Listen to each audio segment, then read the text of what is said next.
नमस्कार साथियों,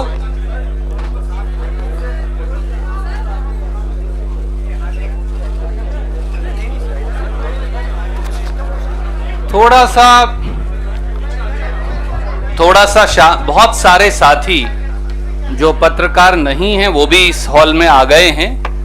हम आपका भी सबका स्वागत करते हैं। हर्ष और जोश के मौके पर बहुत सारे साथियों का सम्मिलित हो जाना स्वाभाविक है। तो मेरा आपसे एक अनुरोध है, इस पत्रकार वार्ता की और आज जो एक विशेष हमारे युवा साथियों की तरुणाई राहुल गांधी जी और कांग्रेस पार्टी के साथ जुड़ रही है, इसकी संजीदगी को समझते हुए कृपया करके बहुत सारे साथी जो हैं वो चुप रहेंगे ताकि पत्रकार वार्ता हम चालू रख सके। खास तौर से जो दाएं हाथ को साथी हैं, मैं उन्हें अनुरोध करूंगा या तो शांत रहिए, नहीं तो हॉल से बाहर खड़े हो जाइए। नमस्कार मित्रों, आज भारतीय राष्ट्रीय कांग्रेस की इस विशेष पत्रकार वार्ता में आप सबका, जो मेरे सामने बैठे हैं, पत्रकार बंधु, छायाकार बंधु, टेलीविजन के साथी और बहुत सारे हमारे जोशीले युवा, आप सबका श्रीमती सोनिया गांधी जी, राहुल गांधी जी और भारतीय राष्ट्रीय कांग्रेस की ओर से मैं स्वागत करता हूं। आज हम सब के लिए एक विशेष दिन है, क्योंकि इस मंच पर वो दो नौजवान बैठे हैं जो अब किसी परिचय के मोहताज नहीं, और जो अपने आप में, जिन्होंने लगातार मोदी सरकार और हिटलर शाही की जो नीति है, जो 7 साल से इस देश में चल रही है, अपने अपने तरीके से युवाओं के लिए, गरीबों के लिए, वंचितों के लिए, शोषितों के लिए, पिछड़ों के लिए, दलितों के लिए उन्होंने एक व्यापक संघर्ष किया। हमारे इन साथियों को यह लगा कि यह आवाज तब और बुलंद हो पाएगी जब यह आवाज कांग्रेस और राहुल गांधी जी की आवाज में मिलकर 1 और 1 11 की आवाज बन जाएगी। और मैं आभारी हूं हमारे साथी कन्हैया कुमार जी, हमारे साथी जिग्नेश मेवानी जी और मेरे एक और मित्र जो वर्किंग प्रेसिडेंट हैं गुजरात प्रदेश के, हार्दिक पटेल जी, वो भी उनके साथ उपस्थित हैं। मैं आप सबका भारतीय राष्ट्रीय कांग्रेस की ओर से स्वागत करता हूं, अभिनंदन करता हूं और बगैर किसी विलंब के सबसे पहले महासचिव संगठन, उनसे अनुरोध करूंगा कि वो संक्षिप्त में अपनी बात रखेंगे और उसके बाद फिर हम आप लोगों को कहेंगे कि वो आप अपनी बात यहां पर रखें। आदरणीय केसी वेणुगोपाल जी।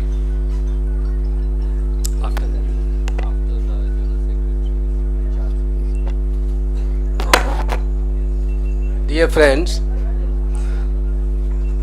this is one of the happiest moment for all of us to be here in the AICC office to receive Kanhaiya Kumar ji and Jignesh Mevani ji and other colleagues.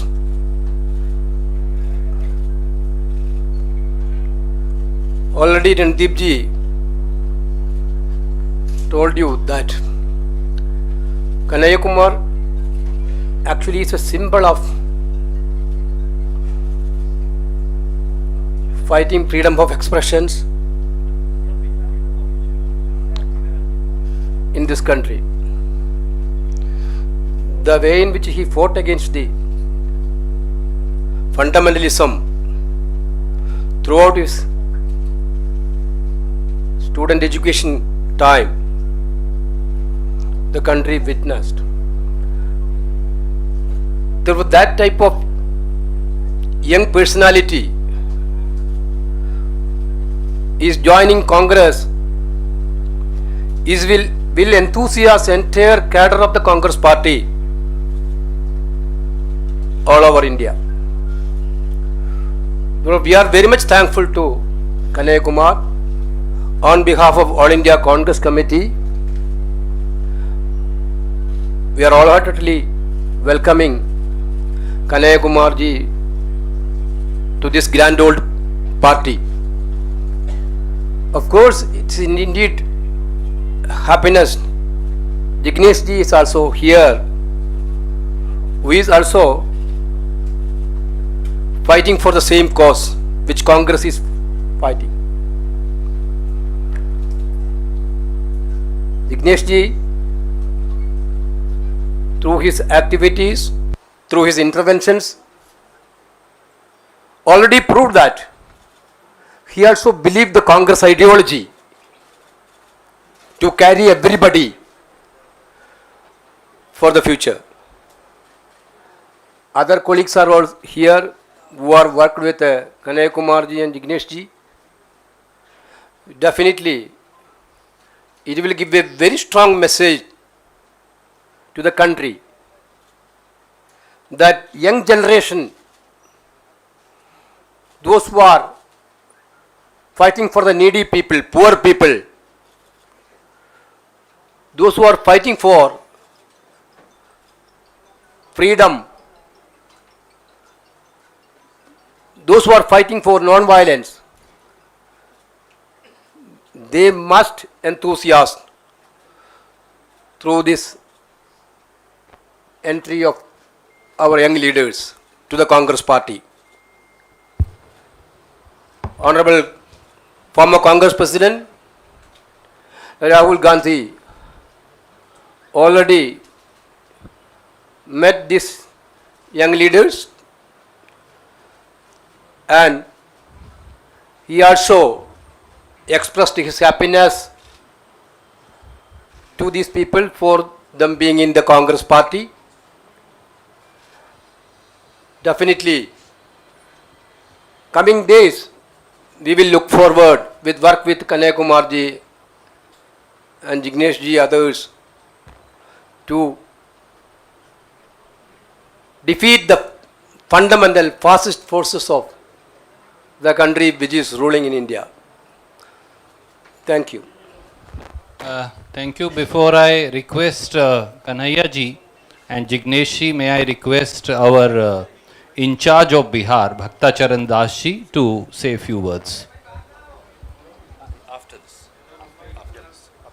Yeah, just wait for 2 minutes. Respected Venugopal ji, Shirwala ji, Bansal ji, Nitin ji, और PCC President Bihar and all other friends.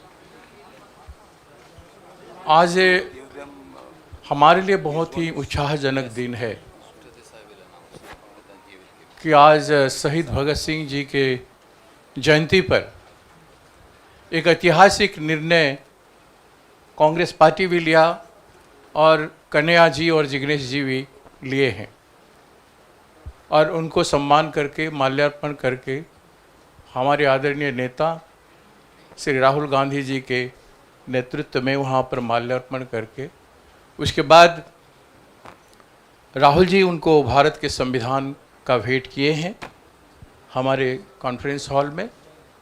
संविधान का संरक्षण, उसके अधिकारों को लेके जो हर जन हमारे देश में जन जन के लिए लड़ाई का ज़रूरत है, और दोनों लड़ाकू, दोनों संघर्षशील, दोनों निर्भीक और साहसिकता के साथ देश में अपनी बात उठाए हैं। व्यक्ति, संगठन और स्वतंत्रता और संस्थानों की स्वतंत्रता के लिए लगातार लड़ते आए हैं।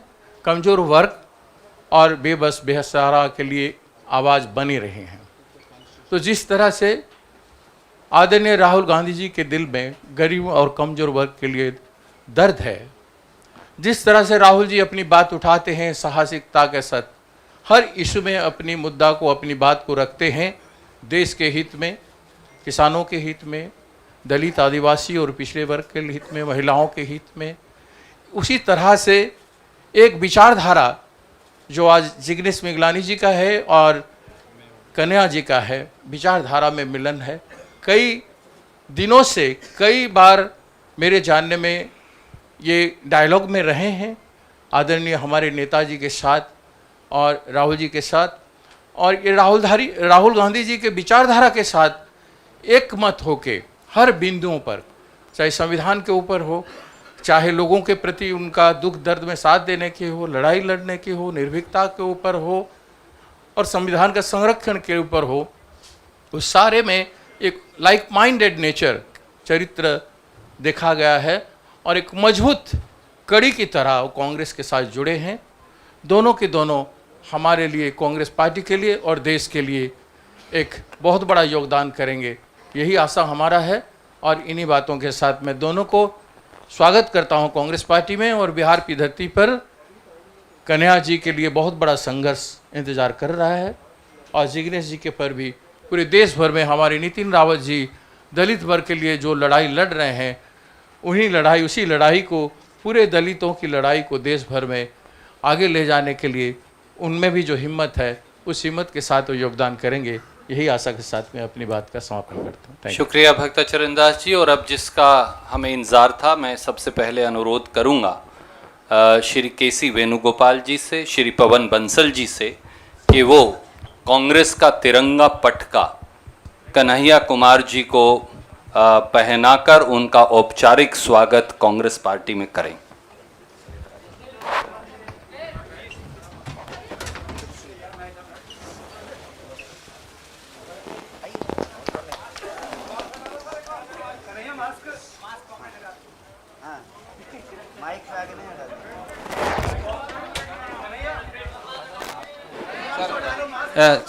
सर एक second, let me announce that also. Bansal साहब और कन्हैया जी का स्वागत करेंगे।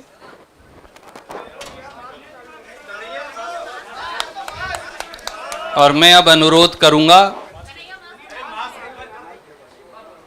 हमारे साथी नितिन राउत जी से और उनके साथ साथ भक्ताचरण दास जी से, केसी वेणुगोपाल जी से, बंसल साहब से कि वो जिग्नेश मेवानी जी का भी औपचारिक तौर से हमारी विचारधारा से जुड़ने के लिए, कांग्रेस की विचारधारा के साथ मिलकर कंधे से कंधा मिलाकर लड़ने के लिए स्वागत करें। भैया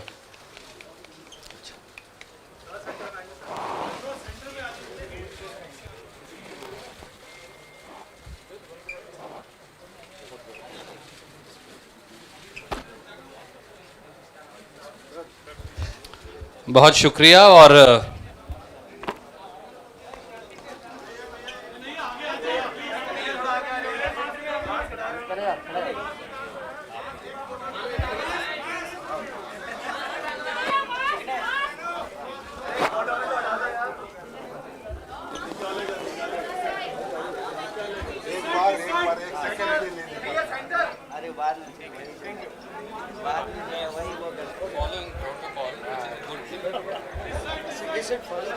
नहीं ठीक है, बिल्कुल, I am happy with it.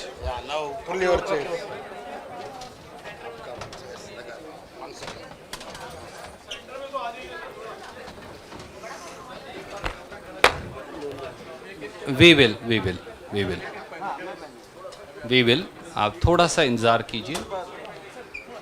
और मैं अब अनुरोध करूंगा हमारे युवा साथी कन्हैया कुमार जी से कि वो अपनी बात आपके समक्ष रखेंगे। कन्हैया जी।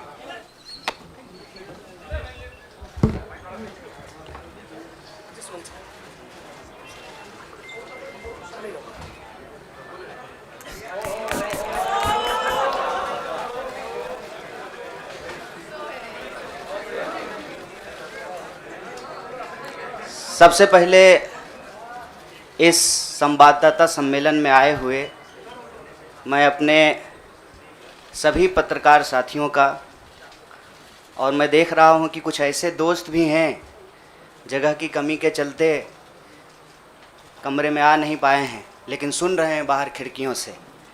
मैं आप सबका स्वागत करता हूं।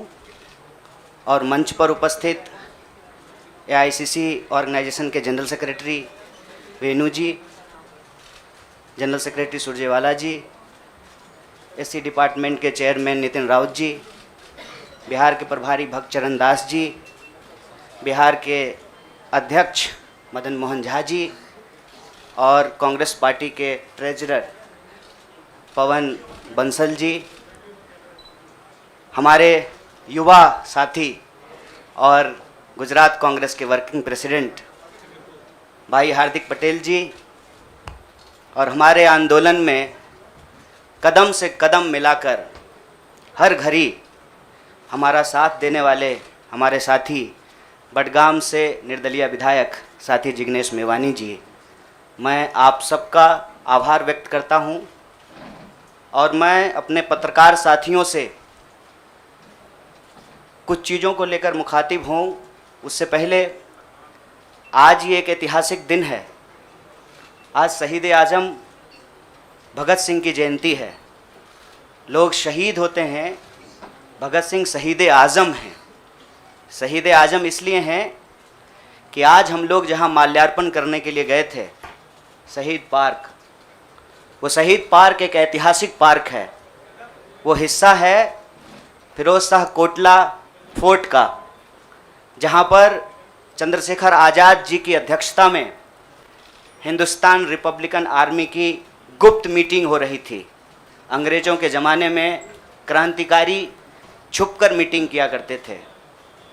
नौजवान तरुण भगत सिंह एक प्रपोजल लेकर के आए कि हिंदुस्तान रिपब्लिकन आर्मी का नाम अब हिंदुस्तान सोशलिस्ट रिपब्लिकन आर्मी होना चाहिए। यह ऐतिहासिक क्षण, वो ऐतिहासिक भूमि और हमारे युवाओं के आइकन शहीद आज़म भगत सिंह को हम अपना नमन प्रस्तुत करते हैं। आज एक दुखद घटना भी हमारे ज़िले में हुई है। वज्रपात के चलते 2 बच्चियों का निधन हो गया है। मैं इस मंच से उनके प्रति शोक व्यक्त करता हूं और उनके परिवार के प्रति अपनी संवेदना व्यक्त करता हूं। दोस्तों, मुझे लगता है कि बहुत कुछ कहने की ज़रूरत नहीं है। आजकल सूचना क्रांति के इस दौर में हमसे ज़्यादा मालूम हमारे पत्रकार साथियों को होता है। तो बेहतर ये होगा कि आप सवाल पूछें, मैं आपका जवाब दूं। लेकिन आप सवाल कहाँ से पूछेंगे और आपके मन में कौन से सवाल चल रहे हैं, इसका थोड़ा सा अंदेशा है, मुझे थोड़ा अंदाज़ा भी है। सबसे पहले मैं आपको बधाई देना चाहता हूं कि आपने पत्रकारिता की उस मिसाल को जिंदा रखा है कि कम से कम विपक्ष से तो सवाल करते हैं ना, ताकि इस देश को याद रहे कि पत्रकारों का काम है सवाल पूछना। तो मैं आपके हर सवाल का जवाब दूंगा। जितना सवाल आप पूछना चाहते हैं पूछिएगा, बारी बारी से पूछिएगा, सारे सवालों का जवाब दूंगा। बस एक सवाल का जवाब जो मुझे लगता है कि आप सबके मन में होगा कि आप कांग्रेस पार्टी क्यों ज्वाइन किए हैं, उस सवाल का जवाब दे करके मैं हमारे जो अध्यक्ष हैं उनकी तरफ मुखातिब होऊंगा, माइक उनको समर्पित करूंगा। मैं कांग्रेस पार्टी इसलिए ज्वाइन कर रहा हूं कि मुझे ये महसूस होता है कि इस देश में कुछ लोग, वो सिर्फ लोग नहीं हैं, वो एक सोच है। वो इस देश की सत्ता पे ना सिर्फ काबिज हुए हैं, इस देश की चिंतन परंपरा, संस्कृति, इसका मूल्य, इसका इतिहास, इसका वर्तमान और इसका भविष्य खराब करने की कोशिश कर रहे हैं। वो जो सोच है, उस सोच के बारे में आप अपने आप समझ जाएंगे, क्योंकि कहीं मैंने पढ़ा था कि आप अपने दुश्मन का चुनाव कीजिए, अपने विपक्ष का चुनाव कीजिए, दोस्त अपने आप बन जाएंगे। तो हमने ये चुनाव किया है। हम इस देश की सबसे पुरानी पार्टी, सबसे लोकतांत्रिक पार्टी, मैं जोर दे करके बोल रहा हूं लोकतांत्रिक पार्टी, ताकि आप लोग परिवारवाद पे सवाल जरूर कीजिएगा। लोकतांत्रिक पार्टी में हम इसलिए शामिल होना चाहते हैं कि हमको लगता है, और सिर्फ हमको नहीं लगता है, इस देश के लाखों करोड़ों नौजवानों को ये लगने लगा है कि अगर कांग्रेस नहीं बचा तो देश नहीं बचेगा। और ये बात मैं आपको स्पष्ट कर देता हूं, देश में प्रधानमंत्री अब भी हैं, देश में प्रधानमंत्री इससे पहले भी थे, देश में आगे भी प्रधानमंत्री होते रहेंगे। लेकिन आज जब हम लोग श्री राहुल गांधी जी के उपस्थिति में फॉर्मली कांग्रेस पार्टी का फॉर्म भर रहे थे, तो साथी जिग्नेश ने संविधान की कॉपी दी और हमने उनको भगत सिंह, गांधी और अंबेडकर की तस्वीर प्रस्तुत किया, क्योंकि हमारा यह मानना है कि आज इस देश को भगत सिंह की वीरता की जरूरत है, भगत सिंह के साहस की जरूरत है। आज इस देश को अंबेडकर की समानता की जरूरत है और आज इस देश को गांधी की एकता की जरूरत है। गांधी जब कहते हैं रघुपति राघव राजा राम, पतित पावन सीताराम, ईश्वर अल्लाह तेरो नाम, सबको सन्मति दे भगवान, ये गांधी की एकता है। जब अंबेडकर कहते हैं कि किसी भी समाज का मूल्यांकन वहां महिलाओं की क्या स्थिति है इस बात से होगा, तब वो समानता की वकालत कर रहे होते हैं। मैं नहीं मानता हूं कि डॉक्टर बाबा साहब भीमराव अंबेडकर किसी एक समुदाय के नेता थे। कांग्रेस पार्टी ने, संविधान सभा ने डॉक्टर बाबा साहब भीमराव अंबेडकर को संविधान बनाने की जिम्मेवारी दी और उस संविधान के प्रियम्बल में यह लिखा है, हम भारत के लोग भारत को एक प्रभुत्व संपन्न समाजवादी धर्मनिरपेक्ष लोकतांत्रिक गणराज्य बनाने के लिए, इसमें समानता न्याय के मूल्य निहित हैं। और जब भगत सिंह कहते हैं कि आप व्यक्ति को कुचल सकते हैं, विचारों को नहीं, आप बम और पिस्तौल से कभी इनकलाब नहीं ला सकते हैं, उस साहस की जरूरत है हमको। मुझे नहीं लगता है, मेरे बहुत सारे राजनीतिक दोस्तों को यह लगता है, मुझे लगता है कि यह देश 47 से पहले वाली स्थिति में चली गई है। लेकिन जिनको लड़ना है उनके पॉलिटिकल इमेजिनेशन में आज भी हर कोई अपना अपना शोरूम बचाने के चक्कर में है। रे भाई, मॉल में आग लग गया है, दुकान बचाओगे? बस्ती में जब आग लग जाती है ना, बेडरूम की चिंता नहीं करनी चाहिए। आज हम इस मुहाने पे खड़े हैं कि इस देश के भीतर भारतीय होने की जो पहचान है, जिसमें बुद्ध निहित हैं, जिसमें कबीर निहित हैं, जिसमें नानक निहित हैं, जिसमें हर बार हर दौर में सत्ता से सवाल पूछने का साहस होता है, उस भारतीय चिंतन परंपरा को बचाने की जरूरत है। इसीलिए हम कांग्रेस पार्टी में शामिल हुए हैं कि कांग्रेस पार्टी वो पार्टी है जो गांधी की विरासत को लेकर के आगे चलेगा। कांग्रेस पार्टी वो पार्टी है जो सरोजनी नायडू के विचारों को लेकर के चलेगा। कांग्रेस पार्टी वो पार्टी है जो अंबेडकर, नेहरू, अशफाक उल्लाह खान, शहीद आजम भगत सिंह और मौलाना अबुल कलाम आज़ाद के रास्तों पे चलेगा। हम जब भी समानता और बराबरी की बात करते हैं, यह कुछ व्यक्तियों तक सीमित नहीं है, यह भारतीय होने का इतिहास है।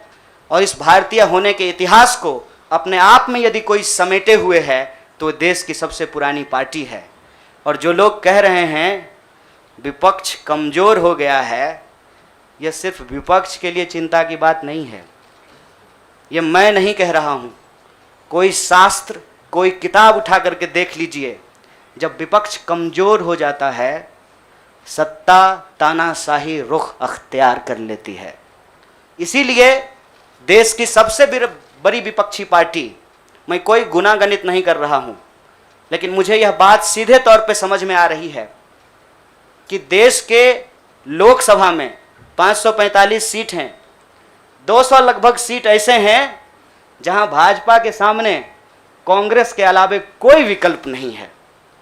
मैं ये नहीं कह रहा हूं कि मेरी जिम्मेवारी सिर्फ एक पार्टी के लिए है, लेकिन जो पार्टी सबसे बड़ी पार्टी है, सबसे बड़ी विपक्षी पार्टी है, उस पार्टी को अगर नहीं बचाया गया, अगर बड़े जहाज को नहीं बचाया गया, छोटी छोटी कश्तियां भी नहीं बचेगी। इसीलिए, और मैं जब यहाँ बैठा हुआ हूँ, मेरे इतिहास को, मेरे वर्तमान को लोग देख रहे हैं। बहुत सारे सवाल हैं, वो आएंगे, उनका जवाब मैं दूंगा। लेकिन यह जो ऐतिहासिक जिम्मेवारी है, उस जिम्मेवारी से मैं अपना मुंह नहीं मोड़ सकता हूँ। मैं जहाँ पैदा हुआ, जिस पार्टी में पला बढ़ा, उसके प्रति मैं आभार व्यक्त करता हूँ। उसने मुझे सिखाया, पढ़ाया, लड़ने का जज्बा दिया है। लेकिन उस पार्टी के साथ साथ मैं उन लाखों करोड़ों लोगों को भी धन्यवाद देना चाहता हूं जो किसी पार्टी से जुड़े हुए नहीं थे। अपने स्कूल के व्हाट्सएप ग्रुप में जब हम लोगों के ऊपर अनावश्यक आरोप मढ़े जाते हैं तो अपने दोस्तों से लड़ रहे थे, अपने घरों में डिनर टेबल पर लड़ रहे थे। लोगों की दोस्तियां टूट गई हम लोगों के आंदोलन के समर्थन में, और मैं मजाक नहीं कर रहा हूं, लोगों के डिवोर्स तक हो गए। ये जो देश में एक वैचारिक संघर्ष छिड़ा है, उस वैचारिक संघर्ष को कांग्रेस पार्टी ही नेतृत्व दे सकती है, यह हमारा भरोसा है। और मैं ये उम्मीद करता हूं कि हमारे देश के जो लाखों करोड़ों नौजवान आपके माध्यम से सुन रहे हैं, उनसे भी मैं आग्रह कहता हूं, दीवार पर बैठकर टुकुर टुकुर मुंह ताकने का वक्त नहीं है। ये अर्जेंसी का टाइम है, और इस अर्जेंसी के टाइम पे दीवार पे बैठ करके दायां जाएं कि बायां जाएं, ये मत सोचिए। जब आप जंग में होते हैं तो आपके पास जो अवेलेबल चीज़ें होती हैं आप उससे मुकाबला करने की कोशिश करते हैं। कांग्रेस पार्टी एक बड़ी जहाज है, अगर कांग्रेस पार्टी बचेगी तो हमारा मानना है इस देश के लाखों करोड़ों नौजवानों की आकांक्षाएं बचेंगी, गांधी की मीमांसा बचेगी, भगत सिंह के सपनों का भारत बचेगा, और डॉक्टर बाबा साहब भीमराव अंबेडकर की समानता का भारत का निर्माण संभव हो पाएगा। इसी आशा और उम्मीद के साथ मैं इस पार्टी से जुड़ा हूं, और मुझे पूरा भरोसा है कि कांग्रेस पार्टी जो अपने आप को एक लोकतांत्रिक पार्टी कहती है, आज़ादी के साथ, अपनी पूरी मुखरता के साथ सत्ता से सवाल पूछना और लोगों के हक के लिए लड़ना भिड़ना संघर्ष करने में हमारे साथी रहेंगे, हमारे सहयोगी रहेंगे। और ये परिवार संघ परिवार नहीं, वो क्या परिवार जो परिवार छोड़कर परिवार बनाना पड़े, वो परिवार जो आपको परिवार छोड़ने के लिए नहीं कहता है, कहता है कि अपने परिवार में रहिए। अरे महात्मा गांधी कस्तूरबा गांधी को लेकर के अंग्रेजों से लड़ गए, बताइए इनको अपना घर छोड़ना पड़ा, कोई जरूरी है क्या? घर परिवार के साथ रहना है।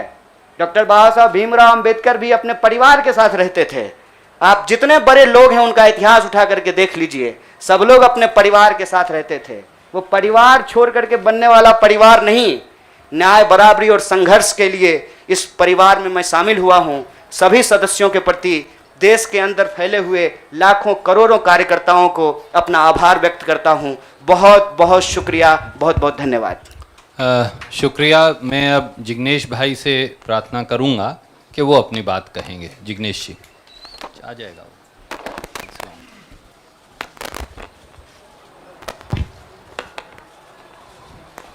धन्यवाद। सबसे पहले तो केसी वेणुगोपाल साहब, सुरजेवाला जी, नितिन राउत साहब, पवल बंसल जी, भक्तचरण दास जी, साथ ही हार्दिक कन्हैया और दूसरे पार्टी के मंच पर विराजमान सभी सीनियर लीडर्स, आप तमाम पत्रकार साथी और वो तमाम साथी जो हमको आज मिलने के लिए हमारे समर्थन में आए हैं, गुजरात के विभिन्न कोनों से और पूरे देश भर में से, उन सभी का मैं स्वागत करता हूं। साथियों, जो कहानी गुजरात से शुरू हुई, उस कहानी ने पिछले 6-7 साल में इस मुल्क में क्या उत्पात मचाया है, वो अब आपके हमारे सबके सामने है। एज अ नेशन, एक राष्ट्र के तौर पर हम एक अनप्रेसिडेंटेड, अभूतपूर्व क्राइसिस से गुजर रहे हैं। ऐसा संकट इस मुल्क ने पहले कभी नहीं देखा। हमारे संविधान पर हमला है, दिल्ली की सड़कों पर संविधान की कॉपी को जलाया जाता है, हमारे आइडिया ऑफ इंडिया पर हमला है, हमारे देश के लोकतंत्र के ऊपर हमला है। आज भाई भाई एक दूसरे का दुश्मन बन जाए, उतना जहर, नफरत एक सोची समझी साजिश के तहत दिल्ली और नागपुर साथ में मिलकर फैला रहे हैं। इस परिस्थिति में एक पॉलिटिशियन के तौर पे नहीं, बतौर एक भारतीय नागरिक, मैं अपने आप को ये जब सवाल पूछता हूं कि मेरा फंडामेंटल फॉरमोस्ट रिस्पॉन्सिबिलिटी, ड्यूटी क्या होना चाहिए, तो अंदर से जवाब यही आता है, कुछ भी करके इस मुल्क के संविधान, लोकतंत्र और आइडिया ऑफ इंडिया को बचाना चाहिए। और यदि उसको बचाना है तो मुझे उनके साथ खड़े रहना है जिसने स्वतंत्रता के आंदोलन में न केवल कंट्रीब्यूट किया है, उसको लीड किया है, अंग्रेजों को यहां से खदेड़ कर दिखाया है। और इसीलिए आज मैं इंडियन नेशनल कांग्रेस की इस मंच पर आपके साथ खड़ा हूं। एक टेक्निकल कारण के चलते मैं फॉर्मली पार्टी इसलिए ज्वाइन नहीं कर सकता क्योंकि मैं एक निर्दलीय विधायक हूं। If I join a party I may not continue as an MLA. मेरी पार्टी के सीनियर लीडर से बात हुई, मेरे मतक्षेत्र के साथियों से बात हुई, अपने आप से बात हुई, राहुल जी से बात हुई, तो मुझे लगा कि मैं इस विचार के साथ हूं ना, यह सबसे प्रमुख बात है। मैं इस मुहिम, मिशन और इस संघर्ष के साथ हूं, यह सबसे महत्वपूर्ण बात है। बाकी की फॉर्मेलिटी तो आने वाले महीनों में भी हो जाएगी। और राहुल जी ने भी कहा कि वो जो पर्चा भर के सदस्य लेने की बात है वो तो कल भी कर लेना, अभी अपने मत क्षेत्र के लोगों के साथ खड़े रहो। तो मैं फॉर्मली नहीं लेकिन इस विचार के साथ आज जुड़ चुका हूं और 22 का चुनाव में कांग्रेस के सिंबल से ही लड़ूंगा, उसके सारे कैंपेन्स का हिस्सा रहूंगा। और गुजरात के संदर्भ में आज साथी हार्दिक हमारे बीच में मौजूद है, तब कहना चाहता हूं कि आज राष्ट्रीय स्तर पे जो हो रहा है वो सब कुछ हम लोग गुजरात में देख चुके हैं, झेल चुके हैं। आप सभी पत्रकार साथियों के बीच में बड़ी चिंता के साथ ये कहना चाहता हूं, हमारी पार्टी ने इस मुद्दे को उठाया है कि 3000 किलो का ड्रग्स 15-20 लाख बेरोजगार युवा को नशे की चुंगाल में फंसाने के लिए अदानी के एयरपोर्ट पर उतर रहा है। आज जब महंगाई और बेरोजगारी उसके चरम सीमा पर है, तब गुजरात और देश के बेरोजगार युवाओं को रोजगार देने के बजाय ये फांसीवादी ताकतें चाहती है कि रोजगार तो ना मिले, उनको नशे के हवाले में झोंक दिया जाए। तो इन सारी परिस्थितियों में यदि बाबा साहब अंबेडकर के संविधान को बचाना है, हमारे आइडिया ऑफ इंडिया को बचाना है, भगत सिंह को जब मुकदमे की कार्यवाही के दौरान पूछा गया कि क्रांति क्या है, तब शहीद आजम ने कहा था कि क्रांति से हमारा मतलब है किसानों और मजदूरों के हाथ में सत्ता। माननीय प्रधानमंत्री जब अमेरिका से वापस आते हैं तो भाई विस्टा का काम ठीक ठाक चल रहा है ना, नई पार्लियामेंट का, वो देखने के लिए जाते हैं, किसान को मिलने के लिए नहीं जाते। तो किसान हो, मजदूर हो, दलित हो, आदिवासी हो, महिलाएं हो, सबके ऊपर एक जो अनप्रेसिडेंटेड हमला है, इसको रोकने के लिए मैं भारत की जनता को, भारत के 21 करोड़ दलितों को और सारे लाखों करोड़ों युवाओं को अपील करता हूं, सेंस ऑफ अर्जेंसी के साथ अभी वक्त नहीं है, कूद पड़िए। एक नया आंदोलन छिड़ने वाला है। स्वतंत्रता के आंदोलन की जो रौनक थी, वो जो चार्म था, वो जो माहौल था, हमको वो क्रिएट करना पड़ेगा। यहां पर तमाम वो लोग जो सचमुच मानते कि देश को बचाना है, उन सभी को हम अपील करते हैं कि इस प्लेटफॉर्म के साथ जुड़िए। ये एक मिशन है और इसको मिशन की तरह लीजिए।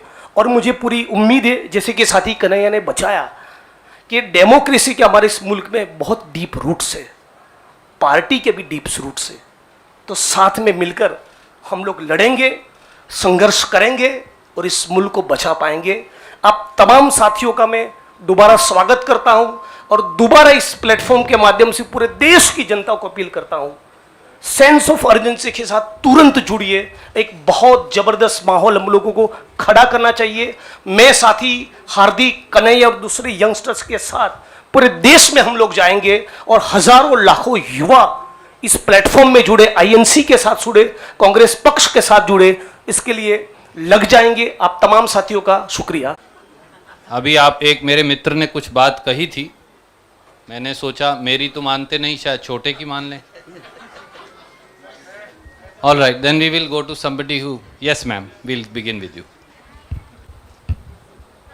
मेरा सवाल कन्हैया आपसे है। आपने कहा कि आप कांग्रेस पार्टी इसलिए ज्वाइन कर रहे हैं क्योंकि कहीं ना कहीं आपको लगता है कि कांग्रेस खतरे में है, कांग्रेस को बचाना जरूरी है। जैसे आपने कहा कि कांग्रेस बड़ा शिप है और अगर छोटे शिप, अगर ये डूब गया तो बाकी भी डूब जाएंगे। तो आपको लग रहा है you have come here as a saviour to Congress. Madam ji बुरा मत मानिएगा, लगता है कि सवाल आप पहले ही सोच लिए थे। मैंने ये नहीं कहा था कि कांग्रेस खतरे में है, हमने कहा देश खतरे में है, लोकतंत्र खतरे में है, आइडिया ऑफ इंडिया खतरे में है। आपने वो वीडियो देखा क्या, लाश के ऊपर डांस? देखा ना, दिल पसीज गया होगा आपका। आपको नहीं लगा कि मैं इसके लिए कुछ कर पाऊँ, कुछ भी कर जाऊँ जो मैं कर सकती हूँ। आप जब सुनती होंगी कि बलात्कार हो गया है किसी महिला के साथ, आपका गुस्से से जो है ना पूरा शरीर कांप जाता होगा। देश खतरे में है। पार्टियां तो बनती रहेंगी, पार्टियों की कोई कमी है क्या? हर शाम पार्टी होती है इस देश में। पार्टी नहीं बचाना है, देश बचाना है। और देश बचाने की मुहिम में जो पार्टी रहेगी वो पार्टी भी बचेगी। और मुझे इस बात को कहने में कोई दो राय नहीं है। मैंने जितना इतिहास पढ़ा है अभी तक का एनसीईआरटी में जो लिखा हुआ है, अब अगले बार 2024 में क्या लिखा जाएगा नहीं पता। उसमें तो यही है कि देश को आज़ादी जो है वो महात्मा गांधी ने, सुभाष चंद्र बोस ने, सरदार वल्लभ भाई पटेल ने, क्या भाई हार्दिक, इन लोगों ने ही दिलाया ना। यही लोग लड़े थे। जो माफ़ी मांगे वो वीर हो गए। आप सोचिएगा इसको। जो गोडसे को भगवान मानते हैं वो भाषण दे रहे हैं अमेरिका में जाकर के गांधी के ऊपर। हमारे गांव में एक गाना आता था, गांधी जी के भजन करे गांधी के हत्यारा। कितना अजीब लगता होगा आपको। देखिएगा वो फोटो जब हमारे देश के प्रधानमंत्री गांधी पे माल्यार्पण करते हैं। जीवन भर शाखाओं में कसम लिए होंगे कि गोडसे के सपनों का देश बनाएंगे और गांधी पे माला चढ़ा रहे हैं। See, I am not here to save the party, please, I am respecting you as a citizen, you can respect my right. देश खतरे में है और ये सिर्फ मैं नहीं कह रहा हूं, ये मुझे लगता है आप भी सोचते होंगे। समझ रहे हैं, अंग्रेजी का वो फ्रेज है dancing on dead, dead body पे कोई नाच रहा है। उस दिन खाना तो नहीं खाया गया। आप सोच के देखिए, आप इस पे विचार करके देखिए। मेरे गांव में अगर किसी की मौत हो जाए तो पूरे गांव में खाना नहीं बनेगा। हजारों लोग मर गए। देखे 71 वर्ष की उम्र में प्रधानमंत्री के लिए सोहर गाया गया। नया बच्चा जब पैदा होता है ना तो पूर्वांचल में सोहर गाते हैं लोग। प्रधानमंत्री बूढ़े हो गए हैं, उनके लिए सोहर गाया जा रहा है। तब जब अभी तुरंत लाखों लोगों की जान चली गई, ऑक्सीजन नहीं मिल रहा था, अस्पताल में बेड नहीं मिल रहे थे। आप में से कोई भी ऐसा इंसान है जिसके कोई जानने वाले नहीं मरे हो इसमें, इस क्राइसिस में? इतना बड़ा क्राइसिस जिसके देश में हुआ हो अभी तुरंत, वो अपने जन्मदिन का जश्न मनाएगा? ये भोंडापन है। इस संस्कृति को बचाने की जरूरत है और इस संस्कृति को बचाने के लिए मुझे लगता है कि कांग्रेस पार्टी में क्षमता मौजूद है। लोगों को यह बात पसंद हो या ना पसंद हो, हकीकत यह है कि पार्लियामेंट में सबसे बड़ी पार्टी कांग्रेस पार्टी है। इसीलिए इस पार्टी को यह जिम्मेवारी लेनी पड़ेगी और उस जिम्मेवारी को संभालने के लिए मैं यहां आया हूं। Thank you news nation. I'll come to you.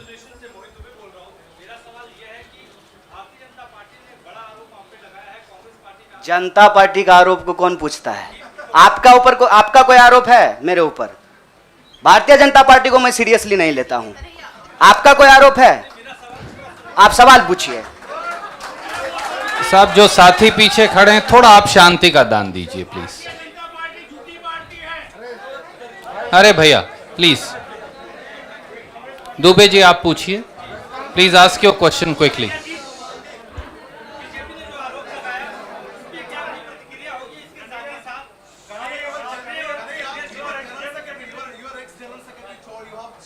Yeah, please, you cannot interrupt. No, you have to have discipline. My humble request with folded hands. There is no, but Yes, I am not Prime Minister. I will take your question. no, Don't but worry. democracy means that you should not supersede somebody who's asking question. That's what democracy is. Dubey भाई, आपका सवाल है, news nation से हैं। अच्छा, बारी जल्दी से पूछिए ना। नहीं, और लोगों ने किया है, नाम बताएंगे। मेरा सवाल आपसे ये है कि तमाम जो कांग्रेस के और युवा नेता है वो छोड़ के चले गए, तो क्या माना जाए कि आप जितने भी लोग आपने ज्वाइन किया है, ये राहुल गांधी की नई टीम होगी, राहुल गांधी की सियासी जो नाव है उसको पार लगाने का काम करेगी? देखिए, मैं यही कह रहा हूँ, हमारे देश के लोगों के पॉलिटिकल इमेजिनेशन को कुछ हो गया है। अभी क्या हो गया है मुझे समझ में नहीं आ रहा है। हमने आपके सवाल को अपने आप लेते हुए हमने अपने पूरे वक्तव्य को रखा। हमने कहीं भी कहा कि हम कोई टीम बना रहे हैं? बीसीसीआई थोड़ी है सर, मतलब टीम बना रहे हैं। मैं कह रहा हूं कि भारत की परंपरा, चिंतन परंपरा, सोच, जिस पे आपको गर्व होता है भारतीय होने के चलते, उस परंपरा को समेटने का, उसको आगे बढ़ाने का काम देश की सबसे पुरानी पार्टी कांग्रेस पार्टी ने किया है। उस पार्टी के पास एक ऐतिहासिक जिम्मेवारी है और इस देश का नागरिक होने के चलते, साथी जिग्नेश ने कहा, यह हमारी भी ऐतिहासिक जिम्मेवारी है कि कल को जब इतिहास लिखा जाएगा तो हमसे भी पूछा जाएगा, दुबे भाई आपसे भी पूछा जाएगा कि जब यह तमाशा हो रहा था तो हम क्या कर रहे थे। हमने वो कहानी सुनी है बचपन में, आपने भी सुना होगा। जंगल में आग लगी, एक कोयल अपने चोंच में पानी भर करके जंगल की आग बुझाने की कोशिश कर रही थी। जंगल की आग नहीं बुझी, या बुझनी होगी बुझ जाएगी, कम से कम कोयल का वह ऐतिहासिक प्रयास जो है वो इतिहास याद रखेगा। और ये जो आप कह रहे हैं ना, डूबती हुई नाव, देखिए कभी कभी ना इंसान को भ्रम होता है, जैसे टिड्डे को भ्रम होता है कि वो अपने पांव से आसमान टिका रखा है। हमको ऐसा कोई भ्रम नहीं है। मेरे अकेले से कुछ नहीं होगा। जब आप जुड़ेंगे, हम जुड़ेंगे, इस देश के संविधान में, आइडिया ऑफ इंडिया में भरोसा करने वाले लोग जो हैं, जिसको हम कहते हैं गांधी के सपनों का भारत, जिसको हम कहते हैं भगत सिंह के सपनों का भारत, जिसको हम कहते हैं डॉक्टर बाबा साहब भीमराव अंबेडकर के सपनों का भारत, जिसको हम कहते हैं बिरसा मुंडा के सपनों का भारत, सावित्रीबाई फूले के सपनों का भारत, श्री कृष्ण सिंह के सपनों का भारत, जगजीवन राम के सपनों का भारत, मौलाना अबुल कलाम आजाद के सपनों का भारत, उस भारत को बचाने की बात मैं कर रहा हूं। और सियासत, मैं बार बार कहता हूं, अगर सियासत सही होगी तो गलत लोग जो सत्ता पे काबिज हैं ना, मुझे भारत के लोगों पे बहुत भरोसा है। अरे हैं हम लोग थोड़ा सा आलसी, लेकिन जब आ गए ना अपने पे, 200 साल अंग्रेजों ने राज किया था, जब से भारत के लोग अपने पे आ गए ना, तो 1942 में भारत छोड़ो आंदोलन का जब नारा महात्मा गांधी ने दिया था, तो अंग्रेजों को भारत छोड़ करके जाना पड़ा था। और उस वक्त जो लोग अंग्रेज से पेंशन ले रहे थे, माफी मांग रहे थे, वो आज एनसीईआरटी की किताब बदल रहे हैं कि अपना नाम भी हम वीरों में लिखवा लें। इसीलिए मैं कह रहा हूं कि उस इतिहास को, उस चिंतन परंपरा को बचाने की जरूरत है। पार्टी अगर उस सिद्धांत पे चलेगी, संविधान के प्रियम्बल को रक्षा करने की कोशिश करेगी, पार्टी भी बचेगी और पार्टी सत्ता में भी आएगी। ऐसा मेरा उम्मीद है, ऐसे मेरी आशा है। Jainendra from ABP, can you please come forward and ask. हाँ पूछिए जरा, एक सवाल पूछिए। हम एक आग्रह करें, आप लोग ना लड़ाई नहीं लगवाइए हमारे दोस्त के बीच में। भोरे से जो है ट्विटर पे आप लोग क्या क्या चला दिए हैं, और लोग हमको पूछ रहा है कि जिग्नेश का नाम काहे नहीं ट्रेंड कर रहा है। मैं आपसे आग्रह कर रहा हूँ, हम ना अलग अलग लोग नहीं हैं, यह मंच आपस में बटा हुआ नहीं है। तो सवाल जो है, सारा तोप का गोला जो है हमारे तरफ ही नहीं हो, मंच के तरफ मुखातिब हो, मैं भी जवाब दे दूंगा। Yes Jainendra ji, please ask your question.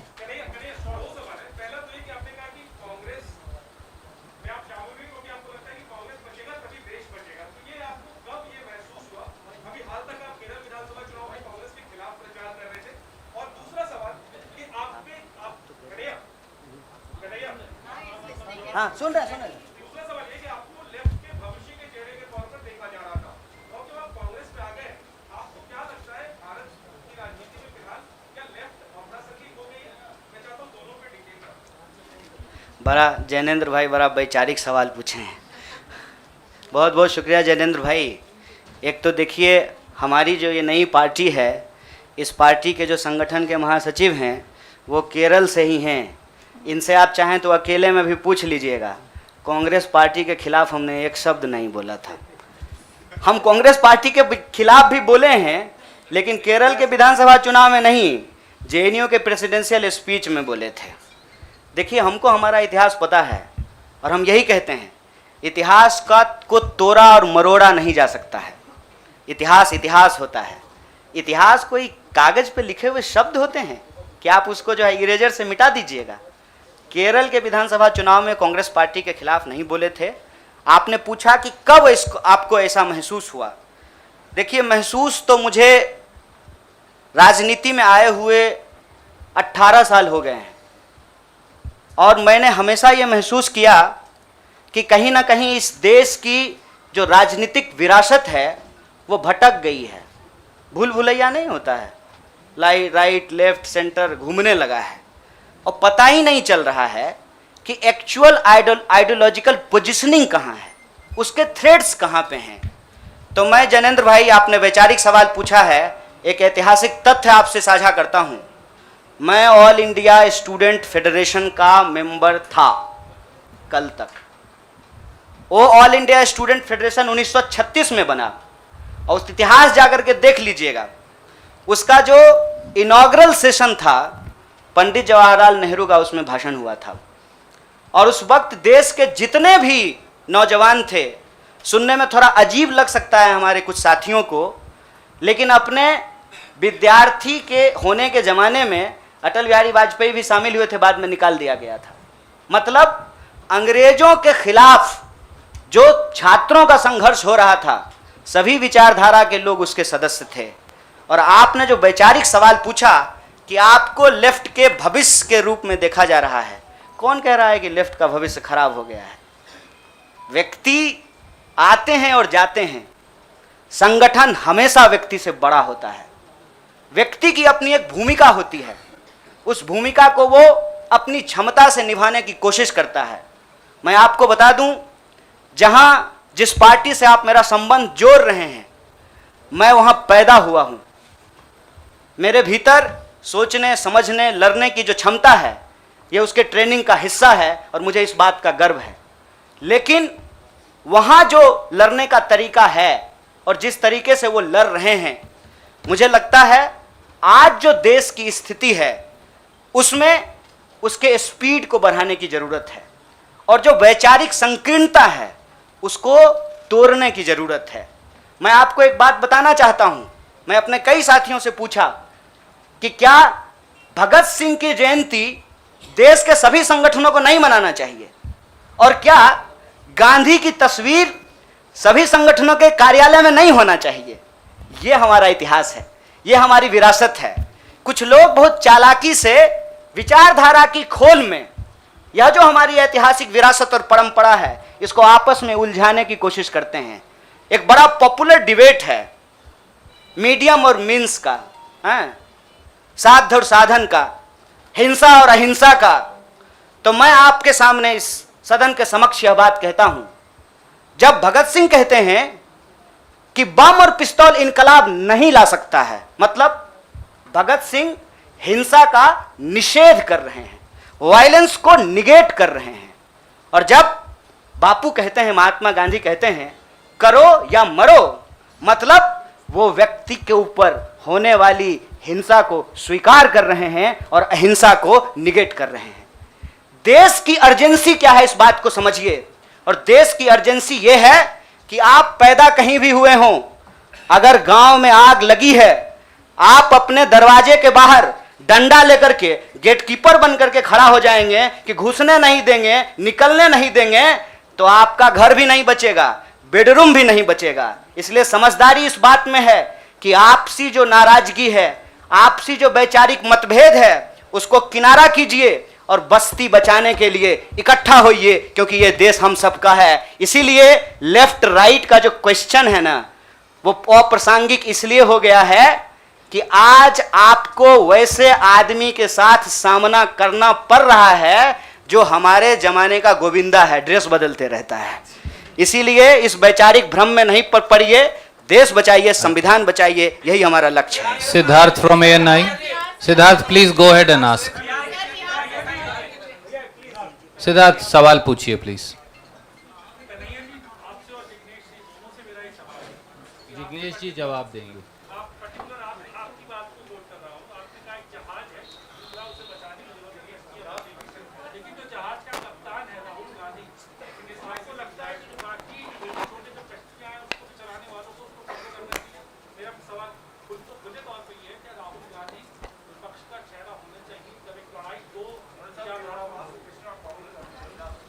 विपक्ष का चेहरा तो मीडिया भी होना चाहिए।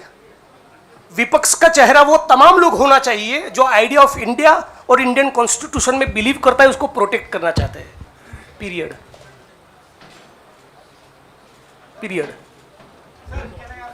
Thank you. I have to see, it's been over an hour. बहुत सारे साथी अलग अलग दोनों से बात करना चाहते हैं। I am going to wind up this press conference. Thank you so much.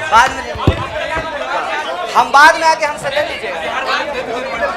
हाँ 1 to 1 करेंगे। कन्हैया जी एक सवाल, कन्हैया जी